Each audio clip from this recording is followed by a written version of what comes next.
Ancient Rome is one of the most iconic civilizations in world history. In Civilization 7, it is definitely going to have a place in the roster of civilizations that players can start out with.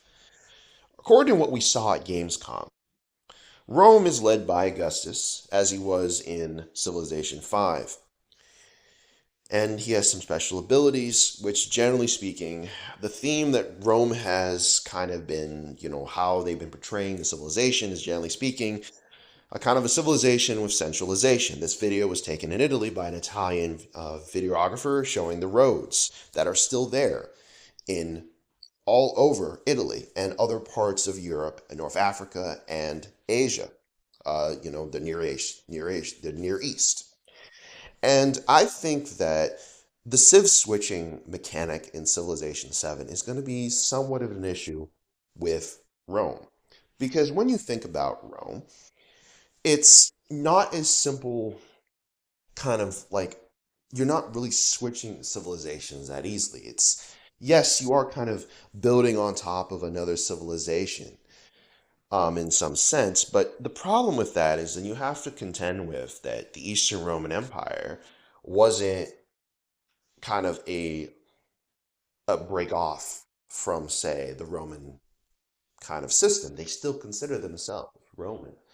Now, I understand the Byzantines will probably be added in a kind of an expansion or deal or DLC separately, but the thing is that when we're talking about Civ switching here, the Roman state was pretty consistent.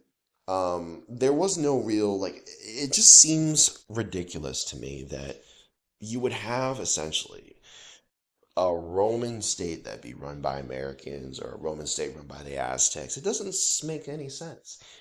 It seemed like this would be better for, say, a kind of an alternate reality game where, England was called Albion and, France was the Franks or, Italy was some other thing, like an Etruscan republic or something, where we didn't have the same, rigors of history. And I know some people will say, it's not about, realism or not. But if you're going to use the real name of the people and the civilization, you need to be adhering to a certain standard. And I just don't see Fraxis is really trying to go with that in the same seriousness. You know, they just don't have that.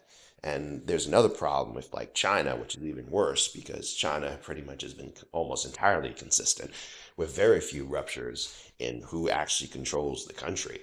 So SIP switching can be an interesting feature, an interesting concept, but I think that with ancient Rome, it's just going to be a really tough sell, honestly. So yeah, that's just my view on Civ switching when it pertains to ancient Rome. Thank you.